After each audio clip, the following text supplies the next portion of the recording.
काय मानसिकता शेतकऱ्यांना द्यायची?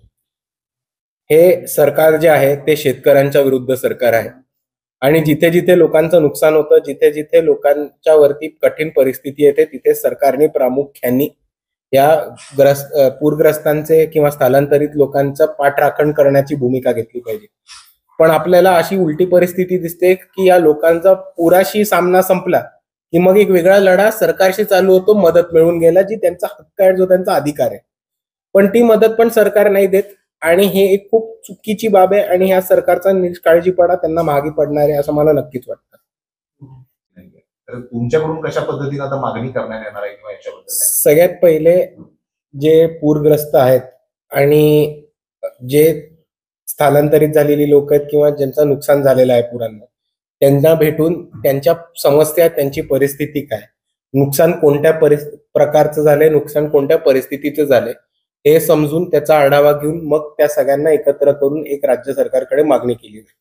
पण आपल्याला एक गोष्ट समजून घ्यायला लागणार आहे की राज्य सरकार सहज हाताने मदत करत नाही आणि मदत द्यायला पण पूरग्रस्तांना नकार करते, हे आपल्याला इतिहास सांगतो. तुम्हाला छोटं उदाहरण द्यायचं असेल तर नांदेड जिल्हा घ्या. 2024 मध्ये जो पुरामुळे नुकसान झालं होतं त्याचे पैसे 2025 पर्यंत आले नव्हते आणि ते पैसे मिळवून द्यायला वंचित बहुजन आघाडीच्या फारुख सरांना 3 दिवस आमरण उपोषण करावं लागलं. आणि ही परिस्थिती आहे आपल्या समोर की 2024चे पण अजून पर्यंत पैसे आले नाहीये, तर 2025चे पैसे सरकारकडनं काढून या पूरग्रस्तांच्या खात्यामध्ये टाकून द्यायला एक लढा उभा करायला लागणार आहे.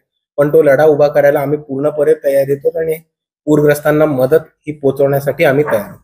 राज्य सरकारकडे पैसे नाहीयेत अशा पद्धतीची पण वक्तव्य येत आहेत. अजितदादा सुद्धा स्वतः म्हणतायत की त्यासाठी सुद्धा वेळ लागणार आहे या सगळ्या गोष्टींसाठी.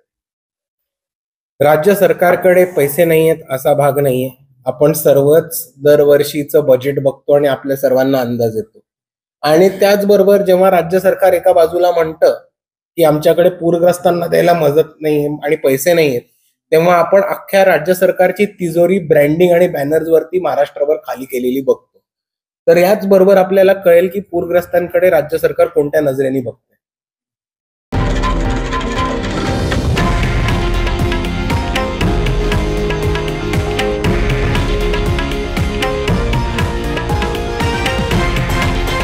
हे आहे देशातील नंबर 1 न्यूज नेटवर्क आणि आपण पाहत आहात TV9 मराठी, एकमेव.